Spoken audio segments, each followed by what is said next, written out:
America has gone to hell. Why am I saying that? Because my country has so many officials up the chain of command who have violated this law. They have been told about felonies, 22 felonies and some more than 22 felonies under this law.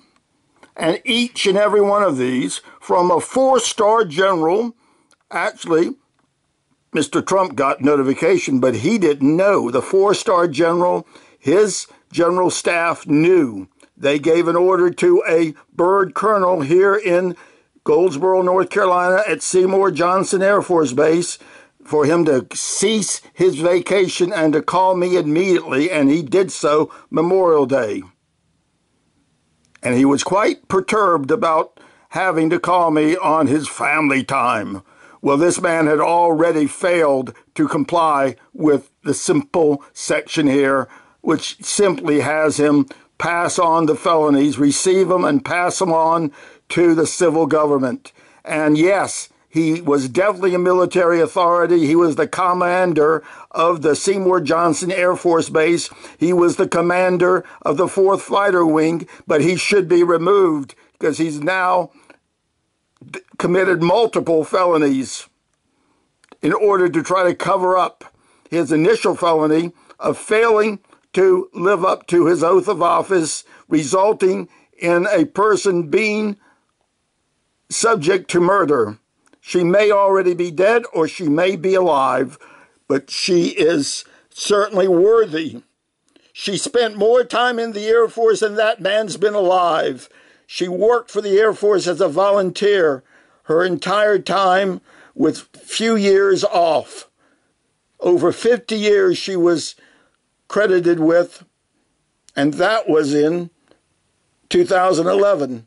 She continued working. She spent 28 years doing tax returns for the military and the retirees. And she was their expert by the time she was halfway there. She was the expert by the time she was a quarter of the way there, because everybody quit but her. And now America, you have quit on her.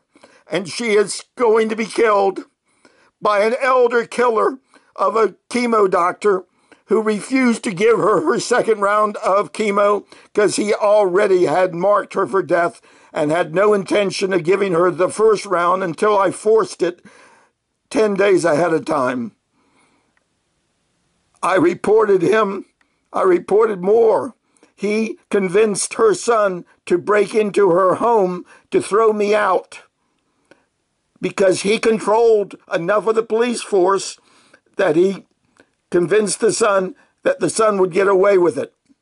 And by golly, Police Chief Mike West, you need to be prosecuted because your force has been allowed to let a crowbar-wielding out-of-stater break into a home and take it over from the lawful resident.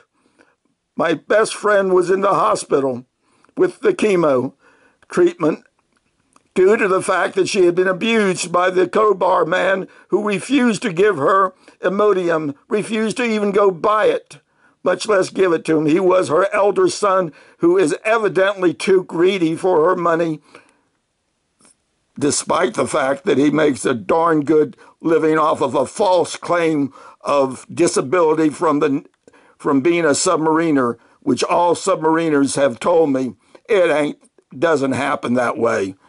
His disability is because he's a fat man. He's weighed as much as 300 pounds. He's up to 240 now, probably.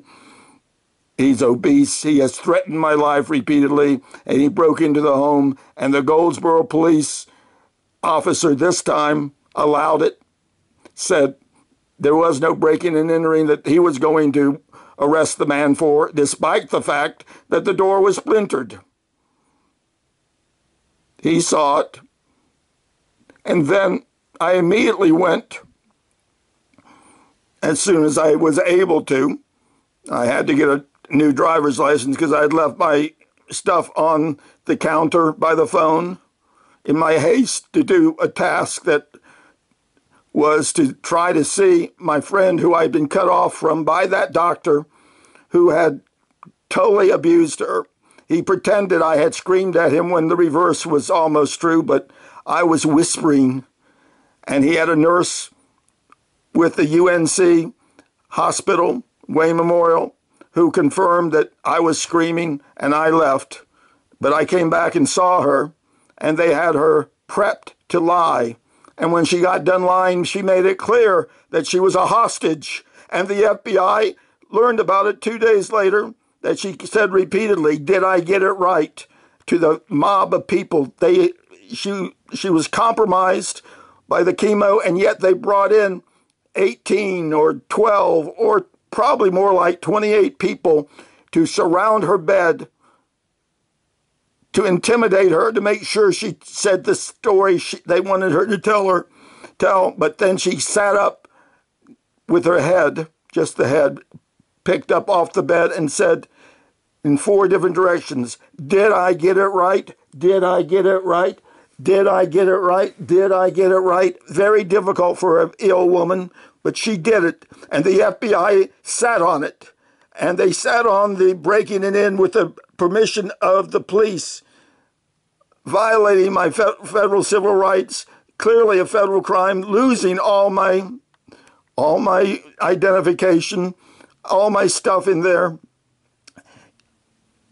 I had been taking care of her for 2 years. And then I notified sequentially, after the FBI, I thought they were working on it, and then I began to doubt it. I notified the judge in the case that she was the only one allowed to testify for me. On May 6th, Judge Annette Turek, who decided she was not a civil authority and she had no desire to comply with this law, breaching her oath of office.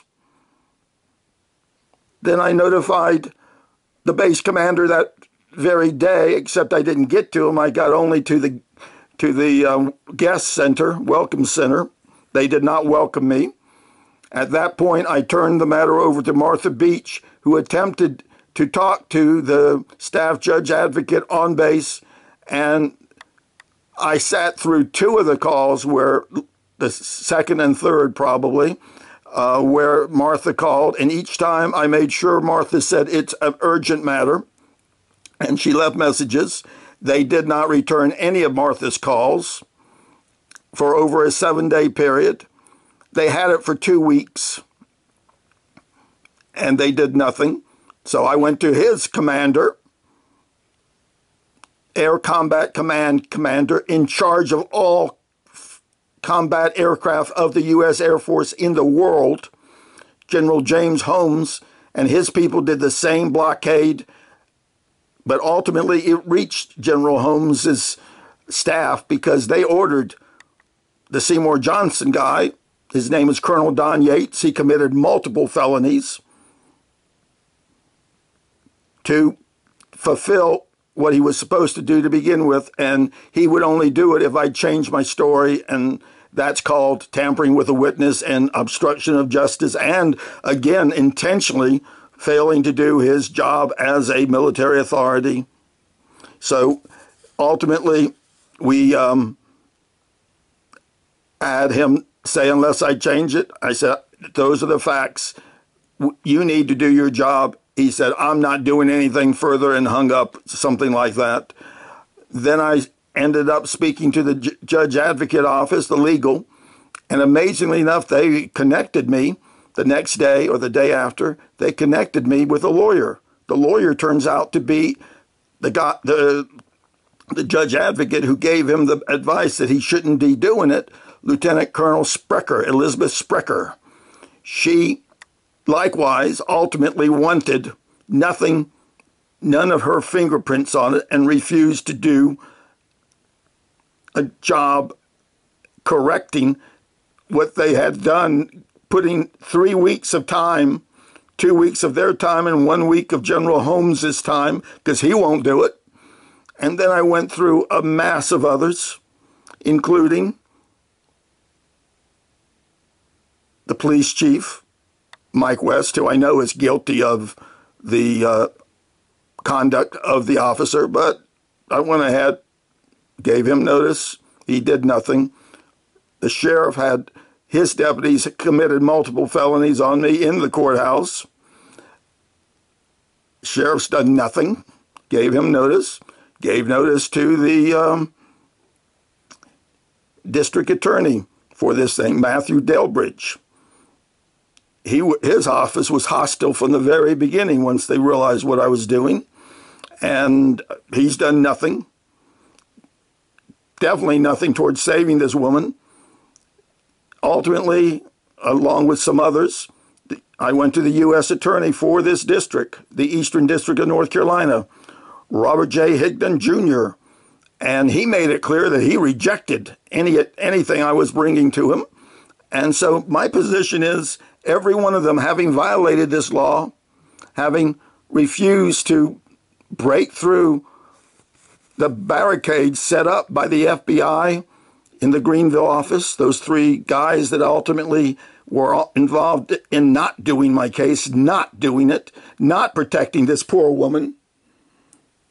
All of them have joined the conspiracy, which was a large conspiracy to begin with, included a goodly number of hospital personnel, as well as, of course, the doctor and whoever else he has in his conspiracy, and the police, some part of the police force, some part of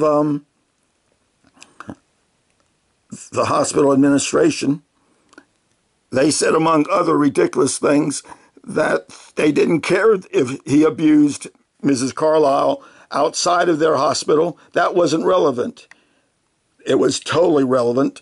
They should never allow an abuser to be have privileges on their floor. They are part of the conspiracy. But this is what America's come to. A woman's being murdered. And I'll put a nasty title on this, but it won't bother America, because as long as it's not someone they know, they want to stay out of it.